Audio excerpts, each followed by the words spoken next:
இந்த ஈஸியான sweet snack பண்ணுறதுக்கு நான் ஒரு நல்ல பழுத்த வாழைப்பழம் இந்த சைஸில் இதை வந்துட்டு மெலிசாக ஸ்லைஸ் பண்ணி ஒரு மிக்ஸி ஜாரில் சேர்த்துக்கிறேன். இது கூடவே 1/4 கப் அளவுக்கு மைதா மாவு சேர்த்துக்கிறேன். அண்ட் உங்கள் இனிப்புக்கு தக்கன சர்க்கரை சேர்த்துக்கலாம். நான் 2லேருந்து 3 டேபிள் ஸ்பூன் வரைக்கும் சேர்த்துக்கிறேன். இது கூடவே 1/4 கப் அளவுக்கு பால், ஒரு 2 ஏலக்காய் சேர்த்துக்கிறேன். சேர்த்துட்டு இது எல்லாத்தையும் நல்ல ஒரு செமித்திக் பேட்டராக வந்து நல்லா பிளெண்ட் பண்ணிக்கலாம் மிக்ஸி ஜாரில். இப்போ அரைச்சாச்சுன்னா அந்த மாவை வந்துட்டு பவுலில் ஊற்றும் போதே உங்களுக்கு தெரியும் அது எந்த அளவுக்கு திக்காக இருக்குன்னு சொல்லிட்டு. இப்போ நான் அரைச்ச வாழைப்பழ மாவில் நம்ம ஒரு பிரெட் ஸ்லைஸையும் வந்துட்டு அப்படியே டிப் பண்ணி எடுத்து நம்ம எப்பவுமே ஃப்ரெஞ்ச் டோஸ்ட் எப்படி பண்ணுவோமோ அந்த மாதிரி 2 பக்கமும் போட்டு நல்லா வேக வச்சு எடுத்துக்கலாம்.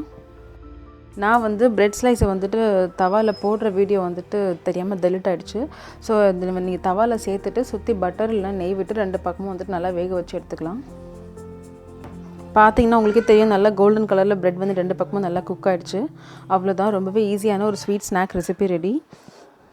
உங்களுக்கு மார்னிங் பிரேக்ஃபாஸ்ட்டாகவும் இதை நீங்கள் எடுத்துக்கலாம், இல்லைனாக்கா ஈவினிங் டீ டைமுக்கும் இதை நீங்கள் எடுத்துக்கலாம் ஸ்நாக்காக. ரொம்பவே நல்லாயிருக்கும். ஸோ கண்டிப்பாக ட்ரை பண்ணி பாருங்கள். தேங்க்ஸ் ஃபார் வாட்சிங்.